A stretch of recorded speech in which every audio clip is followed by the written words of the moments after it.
And we begin this hour in the country's capital. A new witness is expected to take the stand at the Madlanga Commission of Inquiry this morning. This new witness will testify remotely but will be on camera. A firearm allegedly used in the killing of Vereeniging Engineer Armand Swart has been linked to several other violent crimes across the country. Yesterday, SABC ballistic expert Mishack Mkhabela told the commission that the same weapons recovered at Bramley in Johannesburg were connected to more than 20 other murders and attempted murders through the police's integrated ballistic identification system. The commission has also heard details that of those links may have been leaked to suspects before forensic analysis was completed. SABC News senior reporter Canny Maphanga has been keeping a close eye on the inquiry and joins us now live. And Canny, my understanding is that we're expecting not one but two witnesses today.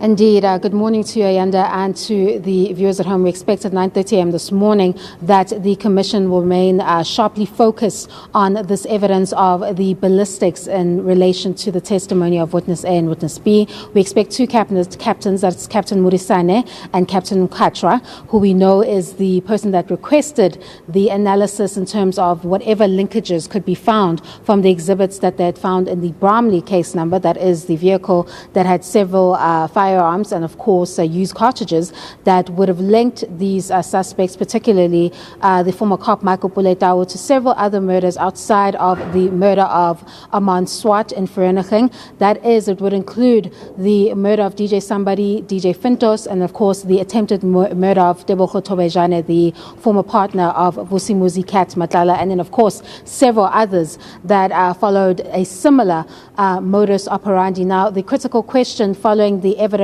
of Brigadier Mkhabela is that when there was this alleged omission from the ballistics report, so that is from the vantage point of Witness A and Witness B, who say that that was done deliberately to frustrate their investigations into the alleged cartel, was this a deliberate omission or was it an error on the part of the ballistics unit? What we're hearing from Mkhabela's evidence is that he doesn't believe that it was an intentional act. He says that it was a typo.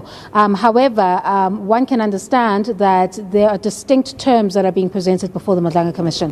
One is stating an omission and one is stating an error, an omission being something that is done intentionally and deliberately to, and it's often geared towards an ulterior purpose, whereas a typo and error would have been a human error that would have been conducted in that particular process. But it seems from the ABIS timeline that there is a possibility that Captain Mokhatle, who was overseeing that process at the time or compiled that ballistics report, may have allegedly known that the firearms or the used cartridges would be linked to former cop Michael Puletau and may have acted to, I guess, divert that information or not include it in the ballistics reports. This evidence is going to be crucial because of the kind of role that ABIS plays in fighting organized crime. That is these kinds of crimes you see with the criminal syndicates, these illicit drug cartels, cash and transit heists, etc.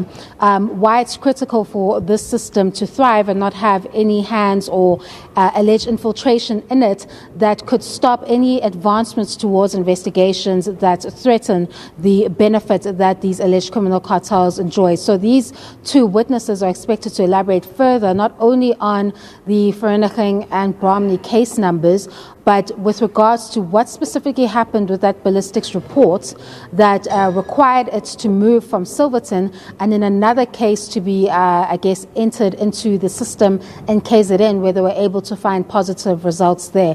Where were the flaws? Where were the faults? We're already hearing that although this institution does important work, it doesn't do it in real time, and it has several challenges where the demand for its services outweigh the kind of resources that they're using in this particular section. There's a lot of challenges and complex issues that they have to navigate with the structure itself and how much support it would need, but also with respect to this particular case, when it became evident that it was geared towards the arrest of key alleged criminal cartel members, were there efforts within that section to to, I guess, frustrate or undermine that particular investigation. Brigadier Mkhabela, who was the head, obviously pours cold water on that suggestion, stating that if that were the case, there wouldn't have been a positive finding on the bullet that was removed from Armand Swart's remains during the autopsy, stating that he's not undermining what may have taken place with the 15 used cartridges,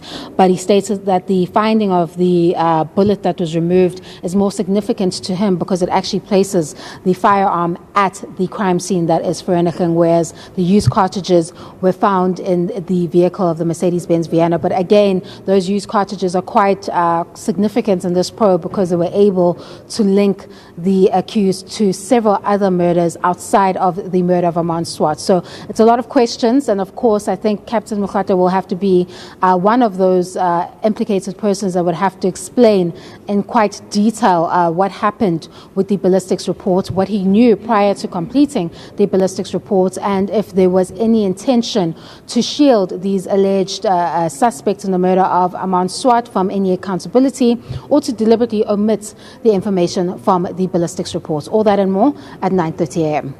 We'll certainly keep a close eye on those developments. For now, Canny Maphanga, live to us from the Bridget Mabandla Justice College in Pretoria.